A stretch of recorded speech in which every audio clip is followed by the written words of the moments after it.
എന്നാണ്. എന്നാൽ ഇന്ന് അതിന് കാലിക പ്രാധാന്യമില്ല, അതിലേക്കൊന്ന് കടക്കുവാൻ ഞങ്ങൾക്ക് നിർവാഹമില്ല. പക്ഷെ ഇന്ന് ഞങ്ങൾക്ക് പറയുവാനായിട്ടുള്ളത് മനുഷ്യന്റെ അടിസ്ഥാന പ്രശ്നമെന്ന് പറയുന്നത് ഊണരിയോ ഉടുതണിയോ അതുപോലെയുള്ള പ്രശ്നങ്ങളല്ല. അവന് സമാധാനമില്ല എന്നുള്ളതാണ് അവന്റെ പ്രശ്നം. ഒരുപക്ഷെ സമ്പത്തുണ്ടാകാം, വിദ്യാഭ്യാസമുണ്ടാകാം, സൗന്ദര്യമുണ്ടാകാം, രാഷ്ട്രീയ സാമൂഹ്യ സാംസ്കാരിക മേഖലകളിൽ നല്ല പിടിപ്പാടുണ്ടാകാം, എല്ലാം ഉണ്ടാകാം. പക്ഷെ സമാധാനമില്ലാത്ത ഒരു ദുസ്തവസ്ഥ അനേക ആളുകളുടെ ജീവിതത്തിലുണ്ട്. എന്നാൽ എന്റെ പ്രിയപ്പെട്ടവരെ, എന്തുകൊണ്ട് മനുഷ്യന് സമാധാനമില്ല? അതിന്റെ കാരണം എന്ന് പറയുന്നത് ഒരു പിതാവ് അവന്റെ സ്വന്തമായി തീർന്നിട്ടില്ല എന്നുള്ളതാണ്. സ്വർഗീയ പിതാവിനെ അവൻ തെരഞ്ഞെടുത്തിട്ടില്ല എന്നുള്ളതാണ്. എന്തിന് ജീവിതത്തിൽ നിരാശയോട് ജീവിതം കഴിക്കുന്നു? പ്രിയപ്പെട്ടവരെ, സമാധാനമില്ലാതെ ശാന്തിയില്ലാതെ എന്തിന് ഓരോ ദിവസവും കഴിയുന്നു? നാടകത്തിനും സിനിമയ്ക്കും ക്യാമറ ഡിസ്കോ ഡാൻസിനും അടിമകളായി എന്തിന് ജീവിതം നഷ്ടപ്പെടുത്തി കളയുന്നു?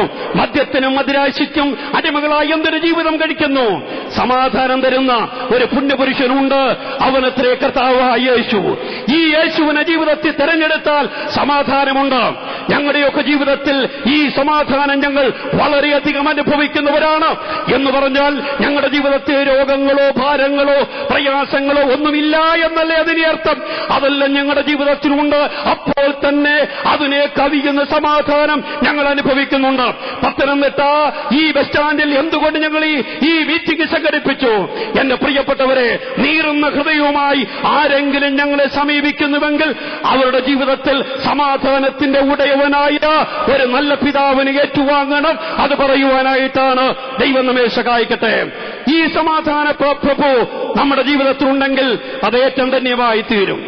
ഈ പിതാവുണ്ടെങ്കിൽ ഈ പിതാവിനെ കുറിച്ച് വായിക്കുന്നത് അവിടുന്ന് സ്നേഹവാനായ പിതാവ് എന്നാണ്. കർത്താവായ യേശു അവിടുന്ന് സ്നേഹനിധിയാണ്.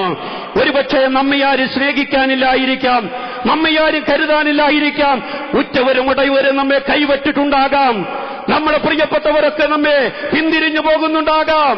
എന്നാൽ എന്റെ പ്രിയപ്പെട്ടവരെ, ഈ നല്ല കർത്താവ് നമ്മെ കൈവിട്ടു പോകുന്നവനല്ല. ജീവിതത്തിന്റെ കഥകളുടെ നിമിഷങ്ങളിൽ, ജീവിതത്തിന്റെ ഇല്ലായ്മകളിൽ, ജീവിതത്തിന്റെ പ്രതിസന്ധികളിൽ, ജീവിതത്തിന്റെ കണ്ണുനീരിന്റെ താഴ്വരകളിൽ കൈവിട്ടു പോകുന്നവനല്ല ഈ നല്ല നേതാവ്. അവൻ നമ്മെ കൈവിടാത്ത സ്നേഹിതനാണ്, സ്നേഹനിധിയായ ദൈവമാണ്. സ്നേഹത്തിനു വേണ്ടി ആരാഗ്രഹിക്കുന്നുണ്ട്? പത്തനംതിട്ട പട്ടണമേ, എന്നെ ആരും സ്നേഹിക്കുന്നില്ല എന്ന് ആര് വിചാരിക്കുന്നുണ്ട്? ഇന്നു രാത്രി പ്രിയപ്പെട്ടവരെ, സ്നേഹത്തിന് നിറകുടമായ ഒരു പുണ്യപുരുഷനെ ഞങ്ങൾ കാണിച്ചു തരികയാണ്. അവനത്രേ കർത്താവായ യേശു. അവനെ പിതാവായി സ്വീകരിച്ചാൽ ജീവിതം ഏറ്റവും ധന്യമായി തീരുകയാണ്. അപ്പൊ ഈ പിതാവിനെ നമുക്ക് തെരഞ്ഞെടുക്കുവാനായിട്ട് സാധിക്കും എന്നാണ് ഞങ്ങൾ ഓർപ്പിക്കുന്നത്. ഞങ്ങൾ മുന്നോട്ട് പോകട്ടെ. എന്തുകൊണ്ട് ഈ യേശുക്രിസ്തുവിനെ നാം നമ്മുടെ നാഥനായി കർത്താവായി തെരഞ്ഞെടുക്കണം? എന്തുകൊണ്ട് ഈ യേശുവിനെ രക്ഷിതാവായി സ്വീകരിക്കണം? നമുക്കറിയാം, പ്രസംഗങ്ങളാൽ മുഖരിതമായ ഒരു ലോകത്തിലാണ് നമ്മൾ ജീവിക്കുന്നത്. നമ്മുടെ കർണപുടങ്ങളിൽ അലയടിക്കുന്ന എത്രയോ പ്രസംഗങ്ങൾ നമ്മൾ കേൾക്കുന്നുണ്ട്. പക്ഷെ നാടിന്റെ നെടുകയും കുറുകയും തലങ്ങും വിലങ്ങും നടന്നുകൊണ്ട് യേശുവിനെ രക്ഷിതാവായി സ്വീകരിക്കണമെന്ന് എന്തുകൊണ്ട് ആളുകൾ പറയുന്നു? അതിനൊരു കാരണമുണ്ട്. ആ കാരണം നിങ്ങൾ ഓർപ്പിക്കുന്നു.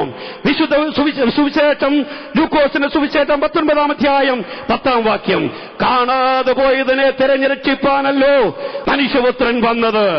എന്റെ പ്രിയപ്പെട്ടവരെ, എന്തുകൊണ്ട് ഈ യേശുവിനെ നമ്മൾ തെരഞ്ഞെടുക്കണം? നമ്മുടെ ജീവിതമാകുന്ന യാനപാത്രത്തിന്റെ അമരക്കാരനായി എന്തുകൊണ്ട് യേശുവിനെ സ്വീകരിക്കണം? നമ്മുടെ ജീവിതം എന്തുകൊണ്ട് യേശുക്രിസ്തുവിന് വിട്ടുകൊടുക്കണം? അതിന്റെ കാരണം ഈ യേശു നമ്മെ തെരഞ്ഞെടുത്തു എന്നുള്ളതാണ്. എങ്ങനെയുള്ള നമ്മെയാണ് തെരഞ്ഞെടുത്തത്? കാണാതെ പോയ നമ്മെ തെരഞ്ഞെടുത്തു എന്നാണ് പറയുന്നത്. ആകട്ടെ, എന്താണ് ഈ കാണാതെ പോയത് എന്ന് പറഞ്ഞാൽ അതിന്റെ അർത്ഥം? ബൈബിളിന്റെ ഭാഷയിൽ പറഞ്ഞാൽ പാപികളായിരുന്ന മനുഷ്യവർഗം, അതാണ് കാണാതെ പോയത് എന്ന് പറഞ്ഞാൽ. ആർക്കും വേണ്ടാതിരുന്ന, ഏറ്റവും നാശപാത്രങ്ങളായ, യാതൊരു നല്ല ഗുണങ്ങളുമില്ലാതിരുന്ന, അത്ര നികൃഷ്ടരായിരുന്ന മനുഷ്യവർഗത്തെ കർത്താവായ യേശു തേടി വന്നു. കാണാതെ പോയതിനെയാണ് കർത്താവ് തേടി വന്നത്. കാണാതെ പോയതിനെ കുറിച്ചുള്ള പല ദൃഷ്ടാന്തങ്ങൾ ബൈബിളിൽ രേഖപ്പെടുത്തിയിട്ടുണ്ട്. അത് ലൂക്കോസ് 15-ൽ കാണാതെ പോയതിനെ അതിൽ പറഞ്ഞിരിക്കുന്ന ഒരാശയം ഞങ്ങൾ ഓർപ്പിക്കുന്നു. ഒരപ്പന് 2 മക്കളുണ്ടായിരുന്നു. അതിലൊരുവനെ കാണാതെ പോയി. അവനെ കുറിച്ച് എന്താ വായിക്കുന്നതെന്നറിയാമോ? അവൻ ദൂരദേശത്തേക്ക് പോയി എന്നാണ്. ദൂരദേശത്തേക്ക് പോയി. ബൈബിളിന്റെ അടിസ്ഥാനത്തിൽ എന്താണ് ഈ ദൂരദേശം എന്ന് പറഞ്ഞാൽ, അപ്പന്റെ സന്നിധാനം വിട്ട് ദൂരദേശത്തേക്ക് പോയി, പിതാവായ ദൈവത്തിന്റെ സന്നിധാനം വിട്ട് അകലങ്ങളിലേക്ക് പോയി എന്നാണ് ഇതിന്റെ അർത്ഥം. ഇന്ന് ലോകത്തിലുള്ള സകല മനുഷ്യന്റെയും അവസ്ഥ ഇതാണ്. ദൈവവുമായുള്ള ബന്ധം മനുഷ്യന് നഷ്ടപ്പെട്ടു എന്നുള്ളതാണ്. ദൈവത്തിൽ നിന്ന് മനുഷ്യൻ അകന്നുപോയി. അതാണ് ലോകത്തിലെ മനുഷ്യരുടെ പ്രശ്നം എന്ന് പറയുന്നത്, അകന്നുപോയ മനുഷ്യൻ. നമുക്കറിയാം, ഇന്ന് മനുഷ്യൻ വാസ്തവത്തിൽ ദൈവത്തിൽ നിന്ന് അകന്നുപോയി എന്ന് ഇവിടെ നിന്ന് ഞങ്ങൾ പ്രസംഗിച്ചാൽ അത് എത്രമാത്രം ശരിയാണ് എന്ന് അറിയയില്ല. കഴിഞ്ഞ നാളുകളെക്കാളൊക്കെ എത്രയോ ആധ്യാത്മിക വളർച്ച നമ്മുടെ ഈ ആർഷഭാരതത്തിൽ ഉണ്ടായിട്ടുണ്ട്. എല്ലാ മതങ്ങളിലും ഒട്ടേറെ വളർച്ചകൾ ഉണ്ടായിട്ടുണ്ട്. ഭക്തന്മാർ വളരെ വർദ്ധിച്ചിട്ടുണ്ട്. പക്ഷെ പ്രിയപ്പെട്ടവരെ, ഒരു കാര്യം നമ്മൾ ഓർക്കണം, ഭക്തന്മാരുടെ എണ്ണം വർദ്ധിച്ചിട്ടുള്ളത് ശരി തന്നെയാണ്. പക്ഷേ അവരുടെയൊക്കെ ലക്ഷ്യം എന്താണ്? ധ്യാനങ്ങൾ, അങ്ങനെയുള്ള കാര്യങ്ങൾ പങ്കെടുക്കുന്ന ആളുകൾ, അവരോട് ചോദിച്ചാൽ എന്തിനാണ് നിങ്ങൾ ഇതിലൊക്കെ പങ്കെടുക്കുന്നത്? അവർക്ക് പറയുവാൻ ഉത്തരങ്ങളുണ്ട്. ഞങ്ങൾക്കിന്ന പ്രശ്നങ്ങളുണ്ട്, അതിൽ നിന്നൊരു വിടുതൽ കിട്ടണം. ഞങ്ങൾക്കിന്ന പ്രയാസങ്ങളുണ്ട്, അതിൽ നിന്നൊരു വിടുതൽ കിട്ടണം. അതിനാണ് അവർ ദൈവത്തിങ്കലേക്ക് അടുത്തു വരുന്നത്. അവരുടെ പ്രശ്നങ്ങൾ പരിഹരിക്കുവാൻ, അവരുടെ ആവശ്യങ്ങൾ സാധിക്കുവാൻ, അതിനാണ് അവരെ കണ്ണുനീരൊഴുക്കി നിലവിളിക്കുന്നത്. എന്നാൽ എന്റെ പ്രിയപ്പെട്ടവരെ, പാപഭാരവുമായി ആര് ദൈവത്തിങ്കലേക്ക് അടുത്തു വരുന്നു? അവരെയാണ് ദൈവത്തിന് ആവശ്യം. ഒരു പാപിയാണെന്നുള്ള ബോധ്യത്തോടുകൂടി ആര് ദൈവത്തിങ്കലേക്ക് വരുന്നു? അവരെ ദൈവത്തിന് ആവശ്യമുണ്ട്. അകന്നുപോയ മനുഷ്യവർഗം. വാസ്തവത്തിൽ ഈ മനുഷ്യന്റെ അകൽച്ച ഇന്നും ഇന്നലെയും തുടങ്ങിയതല്ല. അകന്നുപോയ മനുഷ്യൻ അടുത്തു വരുന്നത് ഭൗതിക നന്മയ്ക്കായിട്ടാണ്. ആ വസ്തുതയും പണ്ടേകാലം തന്നെ തുടങ്ങിയതാണ്. നാം തിരുവെഴുത്തിൽ വായിക്കുന്നുണ്ട്, തത്വജ്ഞാനികളുടെ ഈറ്റില്ലമെന്നറിയപ്പെടുന്ന കൊരിന്തു പട്ടണത്തിൽ വന്യനായ പൗലോസ് പ്രസംഗിക്കുന്നു. ജ്ഞാനി എവിടെ? ശാസ്ത്രി എവിടെ? ഈ ലോകത്തിലെ താർക്കികൻ എവിടെ? യഹൂദന്മാർ അടയാളം അന്വേഷിക്കുന്നു, യവനന്മാർ ജ്ഞാനം അന്വേഷിക്കുന്നു, ഞങ്ങളോ ക്രൂശിക്കപ്പെട്ട ക്രിസ്തുവിനെ പ്രസംഗിക്കുന്നു. പൗലോസ് അപ്പോസ്തലൻ എന്താ പറയുന്നത്? അദ്ദേഹം ക്രൂശിന്റെ പ്രസംഗം പ്രസംഗിക്കുകയാണ്. അപ്പോൾ യഹൂദന്മാരായ ആളുകൾ പറയുന്നത്, അല്ലയോ പൗലോസേ, ഞങ്ങൾക്ക് ഈ ക്രൂശിന്റെ പ്രസംഗം കേട്ടിട്ട് ആവശ്യമില്ല. ഞങ്ങൾക്ക് ആവശ്യം അടയാളങ്ങളാണ്. കാണുവാനും കേൾക്കുവാനും ഒക്കെ ഉണ്ടെങ്കിൽ ഞങ്ങൾ ഈ പ്രസംഗം കേൾക്കാം. അത്ഭുതങ്ങൾ കാണണം, അടയാളങ്ങൾ കാണണം. ബഹുമാന്യ സുഹൃത്തെ, ഇന്നും ഒട്ടേറെ ആളുകളുടെ ആശയം ഇതല്ലേ? എന്നാൽ മറ്റൊരു കൂട്ടം ആളുകൾ യവനന്മാരാണ്. അവർ പറയുന്നത്, ഞങ്ങൾക്ക് അടയാളമൊന്നും കാണേണ്ട, ഞങ്ങൾക്ക് ആവശ്യം ജ്ഞാനമാണ്. ബൗദ്ധികമായ അറിവ് അവർക്കുണ്ടാകണം, ജ്ഞാനം അവർക്ക് പ്രാപിക്കണം. അതിനുള്ള പ്രസംഗം നീ പ്രസംഗിക്ക, ഞങ്ങൾ കേൾക്കാം. അതാണ് യവനന്മാർ പറയുന്നത്. പക്ഷെ പൗലോസ് പറയുന്നു, ഞങ്ങളുടെ പക്കൽ ഒരു പ്രസംഗമേ ഉള്ളൂ, അത് ക്രൂശിന്റെ പ്രസംഗമാണ്. ഇന്ന് രാത്രി എന്റെ പ്രിയപ്പെട്ടവരെ, പാപിയെ രക്ഷിക്കുന്ന സന്ദേശമാണ് ഈ ക്രൂശിന്റെ പ്രസംഗം എന്ന് പറയുന്നത്. അന്ധകാര നിബിഡമായ അവസ്ഥയിൽ നിന്ന് ഒരുത്തിനെ ഉദ്ധരിക്കുന്ന അനുഗ്രഹീതമായ പ്രസംഗമാണ് ക്രൂശിന്റെ പ്രസംഗം എന്ന് പറയുന്നത്. ഈ സന്ധിയിൽ എന്റെ പ്രിയപ്പെട്ടവരെ, നിങ്ങളുടെ ജീവിതം ഏതവസ്ഥയിലാണെങ്കിലും ഈ ക്രൂശിന്റെ പ്രസംഗത്താൽ അനുഗ്രഹീതമായൊരു മാറ്റത്തിലേക്ക് വരുവാൻ കഴിയുമെന്ന് വളരെ വ്യക്തമായി ഞങ്ങൾ നിങ്ങളോട് ഓർപ്പിക്കുകയാണ്. ദൂരദേശത്തേക്ക് പോയ മനുഷ്യൻ മാത്രമല്ല, ഈ അകന്നുപോയ മനുഷ്യന്റെ മറ്റൊരു പ്രത്യേകത വായിക്കുന്നത്, അവൻ ദുർനടപ്പുകാരനായി ജീവിച്ചു എന്നുള്ളതാണ്. ദുർനടപ്പെന്ന് പറഞ്ഞാൽ നമുക്കറിയാം, ഇന്നും അത് എത്രയധികമായി വർദ്ധിച്ചിട്ടുണ്ട്. ലോകം എല്ലാ നിലകളിലും അഭിവൃദ്ധി പ്രാപിച്ചിട്ടുണ്ട് എന്നുള്ളത് ശരി തന്നെയാണ്. പക്ഷെ ദുർനടപ്പിന്റെ കാര്യത്തിൽ മാത്രം ഒരു കുറവും ഉണ്ടായിട്ടില്ല എന്ന് മാത്രമല്ല, അത് കുത്തനെ വർദ്ധിച്ചിരിക്കുന്നു എന്നല്ലാതെ മറ്റൊന്നും പറയുവാനായിട്ടില്ല. ഏത് പരസ്യങ്ങൾ നോക്ക്, വഷളത്വമില്ലാത്ത പരസ്യം ഏതുണ്ട്? ആളുകൾ അതിൽ ആകർഷകരായിരിക്കുകയാണ്. എന്താണ് കാരണമെന്നറിയാമോ? മനുഷ്യന്റെ പാപത്തിന്റെ അവസ്ഥയാണ്. കാണാതെ പോയതിനെ തിരഞ്ഞ് ദൈവപുത്രൻ കടന്നു വരികയാണ്. അവ കാണാതെ പോയത് എന്ന് പറഞ്ഞാൽ പാപികളായ മനുഷ്യവർഗമാണ്. അതിനെ തിരഞ്ഞു വരുന്ന ദൈവപുത്രനായ ക്രിസ്തു. ഇന്ന് ഈ സന്ധ്യയിൽ ഞങ്ങൾക്ക് സുവിശേഷം പ്രസംഗിക്കുവാൻ വളരെ സന്തോഷമുണ്ട്. എന്താ കാര്യമെന്നറിയാമോ? ലോകത്തിൽ കാണാതെ പോയതിനെ തിരഞ്ഞു വന്ന ഒരൊറ്റ വ്യക്തിയെ ഉണ്ടായിട്ടുള്ളൂ. അവനത്രേ കർത്താവായ യേശു. എന്റെ പ്രിയപ്പെട്ടവരെ, ലോകത്തിൽ എത്രയോ പ്രചണ്ഡവാദങ്ങൾ മുഴക്കിയുള്ള ആശയങ്ങളുണ്ട്. പക്ഷെ പാപത്തിന്റെ പടുകുടിയിൽ ആണ്ടുപോയ മനുഷ്യവർഗത്തെ ഉദ്ധരിക്കുവാൻ ഈ അവനിയിലേക്ക് കടന്നു വന്ന ഏക വ്യക്തി പ്രഭാവം കർത്താവായ യേശു ക്രിസ്തു മാത്രമാണ്. ക്രിസ്തുവേശു പാപികളെ രക്ഷിപ്പാൻ ലോകത്തിൽ വന്നു എന്നുള്ളത് വിശ്വാസ്യവും എല്ലാവരും അംഗീകരിപ്പാൻ യോഗ്യവുമായ വചനം തന്നെ. എന്റെ പ്രിയപ്പെട്ടവരെ, പാപികളെ രക്ഷിക്കുവാൻ കർത്താവായ യേശു ലോകത്തിലേക്ക് കടന്നു വന്നു. സകല ചരാചരങ്ങളെ ഉണ്ടാക്കിയ വലുവനായ ദൈവം മാനവജാതിയെ തേടി ലോകത്തിലേക്ക് വരികയാണ്. കാണാതെ പോയതിനെ തിരഞ്ഞു രക്ഷിപ്പാൻ ലോകത്തിലേക്ക് വന്നു. ആകട്ടെ, കാണാതെ പോയതിനെ തിരഞ്ഞു എന്ന് പറഞ്ഞാൽ എത്രമാത്രം തിരഞ്ഞു? അതാണ് ഞങ്ങൾക്ക് വളരെ സന്തോഷത്തോട് പറയുവാനുള്ളൊരു വസ്തുത. കർത്താവ് എത്രത്തോളം താണിറങ്ങി വന്നു. പ്രിയ സ്നേഹിതരെ, അവൻ ക്രൂശിലെ മരണത്തോളം താണിറങ്ങി വന്നു. അതാണ് ഞങ്ങൾക്ക് ഓർപ്പിക്കുവാനായിട്ടുള്ളത്. മാനവജാതിയെ രക്ഷിക്കുവാൻ, കാണാതെ പോയതിനെ രക്ഷിക്കുവാൻ, പാപത്തിന്റെ അടിത്തട്ടിൽ കിടന്ന സമാധാനമില്ലാത്ത, ശാന്തിയില്ലാത്ത ജീവിതങ്ങളെ രക്ഷിക്കുവാൻ ദൈവപുത്രൻ കാൽവറി ക്രൂശിലോളം താണിറങ്ങി വന്നു. സകലത്തിന്റെയും നിർമ്മിതാവായവൻ, സകല ചരാചരങ്ങളുടെ ഉടയവനായവൻ, രാജാതിരാജാവ്, കർത്താതി കർത്താവ്, ആ വലിയവനായ ദൈവം മാനവജാതി രക്ഷിക്കുവാൻ ക്രൂശിലോളം ഇറങ്ങി വന്നു. എന്റെ പ്രിയപ്പെട്ടവരെ, ദൈവസ്നേഹത്തിന്റെ നിറഞ്ഞ പ്രദർശനം അവിടെയാണ് കാണുന്നത്. കാൽവറിയിലെ ക്രൂശ്. പാപിയായ മനുഷ്യനു വേണ്ടി ഇതാ ഒരുവൻ മരിക്കുന്നു. ലോകമൊന്നടങ്കം യാതൊരു കുറ്റവുമില്ല എന്ന് യേശുവിനെ കുറിച്ച് വിധി എഴുതിയതാണ്. കർത്താവിന് വിസ്തരിച്ച് ഇത് പ്രഖ്യാപിച്ച പീലാത്തോസ് പൊതുജനത്തോട് ചോദിക്കുന്നു, ഇവൻ ചെയ്ത ദോഷമെന്ത്? ഇവൻ ചെയ്ത ദോഷമെന്ത്? ഒരു ദോഷവും അവനിൽ കാണിക്കുവാൻ ആർക്കും കഴിഞ്ഞില്ല. പരിശുദ്ധൻ, പരിപാവനൻ, ആ പരിശുദ്ധനായ ദൈവപുത്രൻ ക്രൂശിലോളം മനുഷ്യവർഗത്തിനു വേണ്ടി താഴുകയാണ്. എന്റെ പ്രിയപ്പെട്ടവരെ, എന്താണ് ഇതിന്റെ കാരണം? അതാണ് ദൈവസ്നേഹം എന്ന് പറയുന്നത്. ഇന്നു രാത്രി ഞങ്ങൾ ഈ പത്തനംതിട്ട പട്ടണത്തോട് പറയട്ടെ, അല്ലയോ ബഹുമാന്യ സുഹൃത്തേ, നമ്മെ ഇത്രയധികം ആര് സ്നേഹിച്ചിട്ടുണ്ട്? നമ്മെ ഇത്രയധികം ആര് കരുതിയിട്ടുണ്ട്? പാപത്തിൽ നികൃഷ്ടരായ മനുഷ്യവർഗത്തെ ഇത്രയധികം വേറെ ആര് സ്നേഹിച്ചിട്ടുണ്ട്? ഈ യേശുവിനെ പ്രസംഗിക്കുവാൻ ഞങ്ങൾക്ക് എന്തൊരു സന്തോഷമാണെന്നറിയാമോ? ഈ യേശുവിനെ പ്രസംഗിക്കുവാൻ ഞങ്ങൾക്ക് 1000 നാവാണ്. മനുഷ്യവർഗത്തിനു വേണ്ടി ക്രൂശിൽ യാഗമായി തീർന്ന ദൈവപുത്രൻ. പ്രിയപ്പെട്ടവരെ, യേശുക്രിസ്തുവിന്റെ മരണം പോലെ ഇത്രയധികം ഉന്നതമായൊരു മരണം ഈ ലോകമെന്ന് വരെ കണ്ടിട്ടില്ല.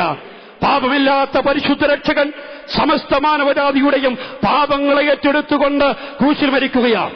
യേശുക്രിസ്തുവിന്റെ മരണത്തെക്കുറിച്ച് തിരുവെഴുത്ത് പറയുന്നത് അവിടുത്തെ മരണം പ്രായശ്ചിത്ത മരണം എന്നാണ്. പ്രായശ്ചിത്ത മരണം എന്ന് പറഞ്ഞാൽ ഒരുവന് വേണ്ടി വേറൊരാൾ മരിക്കുക. വർത്തമാന പത്രങ്ങൾ വായിച്ചു നോക്കുമ്പോൾ എത്രയെത്ര മരണങ്ങളാണ് നമ്മൾ ഓരോ ദിവസവും കാണുന്നത്. 2 യുവാക്കന്മാർ ഒരു ബൈക്കിൽ യാത്ര ചെയ്യുകയായിരുന്നു. എതിരെ ഒരു ടിപ്പർ വന്നു ഇടിച്ചു. ബൈക്കിൽ സഞ്ചരിച്ചിരുന്ന യുവാക്കന്മാർ തൽക്ഷണം മരിച്ചു. അത് അപകട മരണമാണ്. വേറൊന്ന് വായിക്കുന്നു, 2 പേര് ലോഡ്ജിൽ റൂം എടുത്ത് മരിച്ചു കിടക്കുന്നു.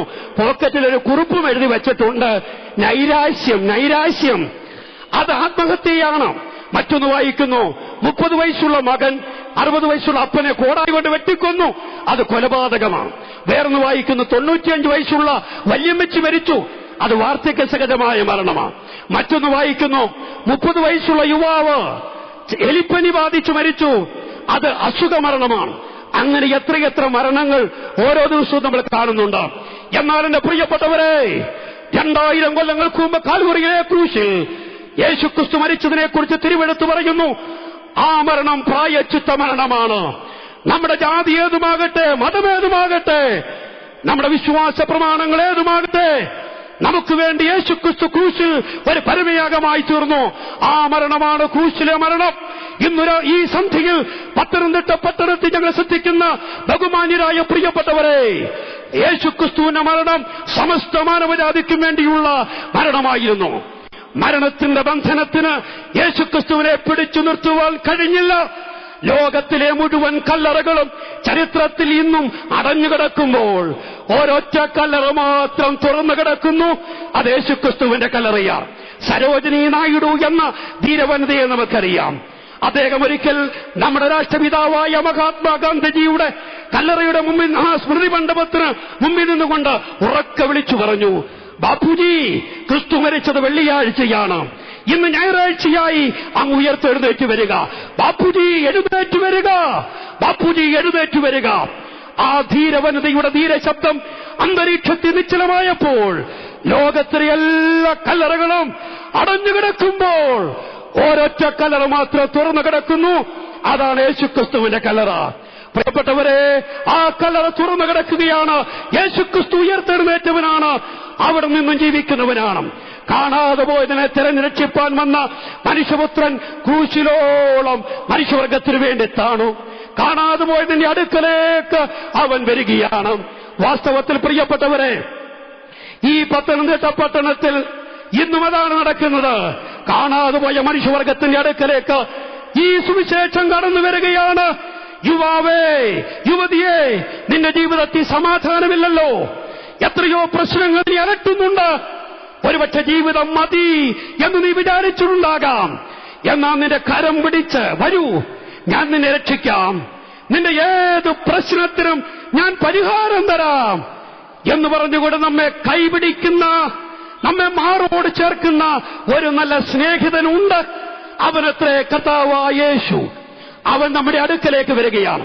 ഞാൻ പറയട്ടെ, ആ അനുഗ്രഹീതമായ കരത്തെ തട്ടി മാറ്റരുത്. എനിക്ക് യേശുവേ നിന്നെ വേണ്ട, എന്റെ പേർക്ക് വേണ്ടി ക്രൂശിൽ മരിച്ച യേശുവേ എനിക്ക് ഈ ആവശ്യമില്ല, അങ്ങനെ പറയുവാനിടയാകരുത്. ഈ അവസരം യേശുവിന്റെ അടുക്കലേക്ക് കടന്നു വരിക. എന്റെ പ്രിയപ്പെട്ടവരെ, അങ്ങനെ കടന്നു വന്നില്ലെങ്കിൽ എന്താണ് സംഭവിക്കുക? ഈ പ്രസംഗം അംഗീകരിച്ചില്ലെങ്കിൽ, അഥവാ സുവിശേഷത്തെ ഒരാള് അഗണ്യമായി വിചാരിച്ചാൽ എന്താണാവോ സംഭവിക്കുക? അത് ഞങ്ങൾ ഓർപ്പിക്കുന്നു. അതിഭയാനകമായ ഒരു ന്യായവിധിയുണ്ട്. സുവിശേഷം അനുസരിക്കാത്തവർ ദൈവത്തിന്റെ സന്നിധാനവും അവന്റെ വല്ലഭത്വത്തോടുകൂടിയ മഹത്വം വിട്ടകന്ന് നിത്യനാശം എന്ന ശിക്ഷാവിധി അനുഭവിക്കും. ഓ പത്തനംതിട്ട പ്രദേശമേ, ഈ സുവിശേഷത്തെ ആര് അവഗണിച്ചു മുന്നോട്ട് പോകുന്നുവോ, ഇതൊരു മതപ്രസംഗമാണ് എന്ന് വിധി എഴുതി മുന്നോട്ട് പോകുന്നുവോ, അവർക്കൊരു ന്യായവിധിയുണ്ട്. ഇത് ബ്രദറങ്കാരുടെ പ്രസംഗമാണ് അങ്ങനെ ചിന്തിച്ചു പോകുന്നുവെങ്കിൽ, എന്റെ പ്രിയപ്പെട്ടവരെ, ഈ സന്ദേശം അവഗണിച്ചു പോയാൽ ഒരു ന്യായവിധിയുണ്ട് എന്ന് വചനം ഒപ്പിക്കുകയാണ്. അതിനായി ഒരു ദിവസം നിശ്ചയിച്ചിരിക്കുന്നു എന്നാണ് നമ്മൾ വായിക്കുന്നത്. ന്യായവിധിക്കായി ഒരു ദിവസമുണ്ട്. ആ ഒരു ദിവസം എന്ന് പറയുന്നത് ലോകത്തിലെ ഏറ്റവും ഭയാനകമായ ദിവസമായിരിക്കും. ലോക ചരിത്രത്തിന്റെ പേജുകളിൽ കറുത്തമച്ചുകൊണ്ട് കനത്തിലെഴുതേണ്ടുന്ന കഠോരമായ ദിവസമായിരിക്കും. ആ ഒരു ദിവസം എന്ന് പറയുന്നത് രക്ഷിക്കപ്പെടാത്ത മുഴുവൻ ആളുകളും ദൈവത്തിന് ന്യായവിധി ഏറ്റുവാങ്ങുന്ന അതിഭയാനകമായ ദിവസം. എന്റെ പ്രിയപ്പെട്ടവരെ, ഇവിടെ കൂടിയിരിക്കുന്ന ഒരൊറ്റ പ്രിയപ്പെട്ടവർ പോലും ഈ ഭയാനകമായ ന്യായവിധിയിലേക്ക് കടന്നു പോകരുത് എന്നാണ് ഞങ്ങൾ ആഗ്രഹിക്കുന്നത്. കാണാതെ പോയതിനെ തിരഞ്ഞുരക്ഷിപ്പാണല്ലോ മനുഷ്യപുത്രൻ വന്നത്. ഏറെ സന്തോഷത്തോട് ഞാൻ ഒരു വാക്കുകൂടി പറയട്ടെ. കാണാതെ പോയതിനെ തിരഞ്ഞുരക്ഷിപ്പാൻ ലോകത്തിന് മധ്യഭാഗമെന്നറിയപ്പെടുന്ന യഹൂദ്യയിലെ ബേത്ലഹേമിൽ യേശു കർത്താവ് ജനിച്ചു. നസ്രയത്തിൽ വളർന്നു, ഗലീലയിൽ പ്രസംഗിച്ചു, ക്രൂശിൽ മരിച്ചു, അടക്കപ്പെട്ടു, ഉയർത്തെഴുന്നേറ്റെന്നും ജീവിക്കുന്നു. അത് കാണാതെ പോയതിനെ രക്ഷിപ്പാൻ വന്ന ക്രിസ്തു. എന്നാൽ ഈ യേശു ഒട്ടേറെ ആളുകളെ രക്ഷിച്ചിട്ടുണ്ട്. പത്തനംതിട്ടയിൽ അവൻ അനേകരെ രക്ഷിച്ചിട്ടുണ്ട്. കോന്നിയിൽ അനേകരെ രക്ഷിച്ചിട്ടുണ്ട്. ഈ പത്തനംതിട്ട ജില്ലയിൽ അവൻ അനേകരെ രക്ഷിച്ചിട്ടുണ്ട്. പക്ഷേ അങ്ങനെ രക്ഷിച്ച ആളുകളെ തന്റെ സൗഹിതത്തിലേക്ക് ചേർക്കുവാൻ താമസമെന ഈ യേശുക്രിസ്തു മടങ്ങി വരാൻ പോകുകയാണ്. ഞങ്ങളുടെ പ്രസംഗത്തിന് വാസ്തവമുണ്ട് പ്രിയപ്പെട്ടവരെ, ഇത് സത്യമാണ് പ്രിയപ്പെട്ടവരെ. നാം ചവിട്ടിയിരിക്കുന്ന ഈ ഭൂമി കത്തിയെരിഞ്ഞു പോകാനുള്ളതാണ്. നമ്മുടെ തലയ്ക്ക് മുകളിലുള്ള ആകാശം അത് പേപ്പർ പോലെ ചുരുണ്ടുപോകും. എന്നാൽ സത്യം സത്യം, ഓ സത്യമായി ഞങ്ങൾ വിളിച്ചു പറയുന്നു, ദൈവവചനത്തിലെ വള്ളിയോ പുള്ളിയോ ഒരിക്കലും മാറുകയില്ല. വിഷയത്തിന്റെ ഗൗരവം അത്രമാത്രം പ്രാധാന്യമുള്ളതാണ്. കർത്താവ് നമ്മെ സഹായിക്കട്ടെ. യേശുക്രിസ്തു മടങ്ങി വരാൻ പോകുന്നു. ലോക സംഭവങ്ങളെല്ലാം അതാണ് വിളിച്ചറിയിക്കുന്നത്. നമുക്കറിയാം, ഒരു 10 വർഷം മുമ്പ് വർത്തമാന പത്രങ്ങളിൽ വായിച്ച വാർത്തകൾ പോലെയുള്ള വാർത്തകളാണോ ഇന്ന് നമ്മൾ വായിക്കുന്നത്? അല്ല.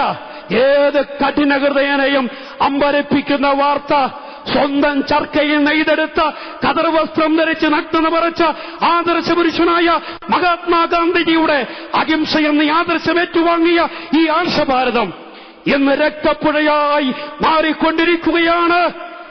എന്താ കാര്യമെന്നറിയാമോ? ഇതെല്ലാം വിളിച്ചറിയിക്കുന്നത് യേശു കർത്താവിന്റെ വരവടുത്തു എന്നുള്ളതാണ്. കാണാതെ പോയതിനെ തിരഞ്ഞെടുപ്പാണല്ലോ മനുഷ്യപുത്രം വന്നത്. ഈ യോഗത്തിന്റെ ഒടുവിൽ കർത്താവിൽ വളരെ പ്രസിദ്ധനായ, ലോകപ്രസിദ്ധനായ ചണ്ടപ്പള്ള ഫിലിപ്പ് അവരൊക്കെ സംസാരിക്കുന്നതാണ്. ആ വചനത്തിലൂടെ നമ്മുടെ ജീവിതത്തിലേക്ക് ഒരു തീരുമാനത്തിലേക്ക് വരുവാൻ, ഈ യേശുനാഥനെ ഉള്ളത്തിലേക്ക് സ്വീകരിച്ച് ഈ നല്ല നേതാവിനെ കണ്ടെത്തി ജീവിതം അർത്ഥസമ്പൂർണമാക്കി തീർക്കുവാൻ ദൈവം ഏവരെയും കൃപ ചെയ്യട്ടെ. ഈ കർത്താവിലേക്ക് നാം കടന്നു വരിക, നമ്മുടെ പാപങ്ങൾ യേശുവിനോട് ഏറ്റുപറയുക. യേശുവേ, ഞാനൊരു പാപിയാണ്, എന്റെ പാപങ്ങൾക്ക് വേണ്ടി അവിടുന്ന് ക്രൂശിൽ മരിച്ചു എന്ന് ഞാൻ വിശ്വസിക്കുന്നു. എന്റെ പാപങ്ങൾ അവിടുന്ന് ക്ഷമിക്കണമേ. ഞാൻ അങ്ങയെ എന്റെ രക്ഷിതാവും കർത്താവുമായി സ്വീകരിക്കുന്നു. ആര് ആത്മാർത്ഥതയോടെ അങ്ങനെ ഏറ്റുപറയുമോ അവരുടെ ഹൃദയത്തിലേക്ക് യേശുനാഥൻ എഴുന്നള്ളും. ഈ വചനം കേട്ട എല്ലാ ബഹുമാന്യ പ്രിയപ്പെട്ടവരെയും അഖിലാണ്ടകാരകനായ സ്വർഗത്തിലെ ദൈവം അനുഗ്രഹിക്കട്ടെ, ആശീർവദിക്കട്ടെ എന്ന് ആത്മാർത്ഥമായി ആഗ്രഹിച്ചുകൊണ്ടും പ്രാർത്ഥിച്ചുകൊണ്ടും ഈ വാക്കുകൾ ഞാൻ ഉപസംഹരിക്കുന്നു. കർത്താവിന്റെ നാമം ഇന്നും എന്നേക്കും വാഴ്ത്തപ്പെടുമാറാകട്ടെ. ആമേൻ. ജീവിതത്തിലെ നിർണായകമായ ഒരു വഴിക്കവലയിലാണ്, നാൽക്കവലയിലാണ് നാം നിൽക്കുന്നത്. നന്മയുടെ വഴിയും തിന്മയുടെ വീതിയും നമ്മുടെ മുൻപിലുണ്ട്. തിരഞ്ഞെടുക്കേണ്ടത് നമ്മളാണ്, അല്ല ഞാനാണ്, നിങ്ങളാണ്. ഇത് വ്യക്തിപരമായ ഒരു തീരുമാനമാണ്. നമ്മുടെ ജീവിതത്തിൽ സന്തോഷവും സമാധാനവും ആശ്വാസവും എല്ലാ പ്രയാസങ്ങൾക്കും പ്രതിസന്ധികൾക്കും പരിഹാരവും നൽകുവാൻ കഴിവുള്ളവനായ ഉയർത്തുന്നവനായ ദൈവം കർത്താവായ യേശുക്രിസ്തു നിങ്ങളുടെ മുൻപിൽ കൈകൾ നീട്ടി നിൽക്കുന്നു. തീരുമാനം നിങ്ങൾക്കെടുക്കാം. തെരഞ്ഞെടുപ്പ് നിങ്ങളുടേതാണ്. തെറ്റായ ഒരു തീരുമാനം എടുക്കുവാൻ നിടയാകരുത് എന്നുള്ളതാണ് ഞങ്ങളുടെ പ്രാർത്ഥന. അടുത്തതൊരു ഹിന്ദി ഗാനം നമ്മൾ കേൾക്കാം. ഇതൊരു സമർപ്പണ ഗാനമാണ്. എന്റെ ജീവിതത്തിന് എല്ലാ മേഖലയിലും എത്ര ഘോരമായ കാട്ടിലൂടെ ഞാൻ പോയാലും അന്ധകാരാവൃതമായ അനുഭവങ്ങൾ കൂടെ കടന്നുപോയാലും അവിടെയൊക്കെയും എന്റെ പിന്നാലെയുള്ള, എന്റെ കൈപിടിച്ചെന്നെ നടത്തുന്നവനായ, എന്റെ ജീവിതത്തിൽ സന്തോഷവും സമാധാനവും ആശ്വാസവും വാഗ്ദാനം ചെയ്യുന്നവനായ ദൈവത്തിൽ, കർത്താവായ യേശുക്രിസ്തുവിൽ ഞാൻ ആശ്രയിക്കുന്നു. അവൻ എനിക്ക് ആശ്വാസം നൽകുന്നവനാണ്, സമാധാനം നൽകുന്നവനാണ് എന്ന ബോധ്യമുള്ള ഒരു ഉത്തമ ഭക്തന്റെ ഗാനം ഇനി നിങ്ങൾ കേൾക്കാം. ഷിഫ എന്നാരംഭിക്കുന്ന ഒരു ഗാനം.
जीवन आंधियों से है कोई नहीं, करते खुद को तू यीशु के हाथ।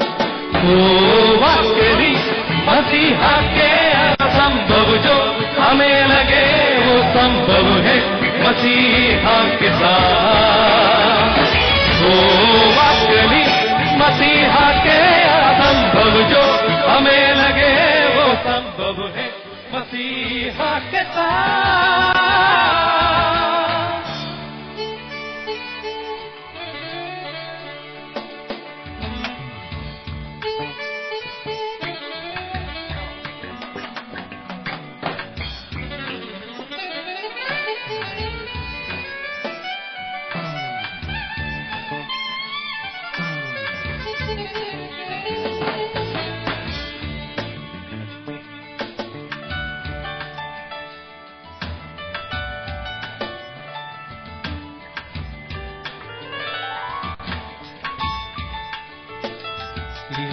പോകില്ല പാപവഴികൾ ഞാൻ തള്ളിയിടുന്നു, ശുഭജീവിതം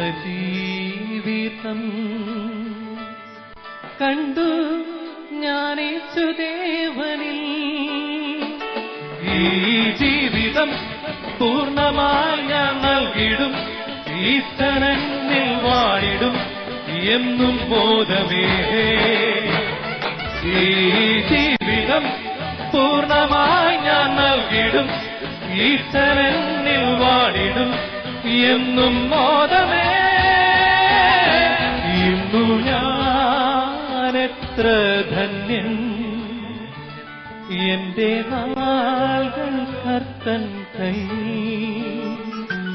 ഇന്നു ഞാനെത്ര ധന്യൻ, എന്റെ നാളുകൾ കർത്തൻ കയ്യിൽ।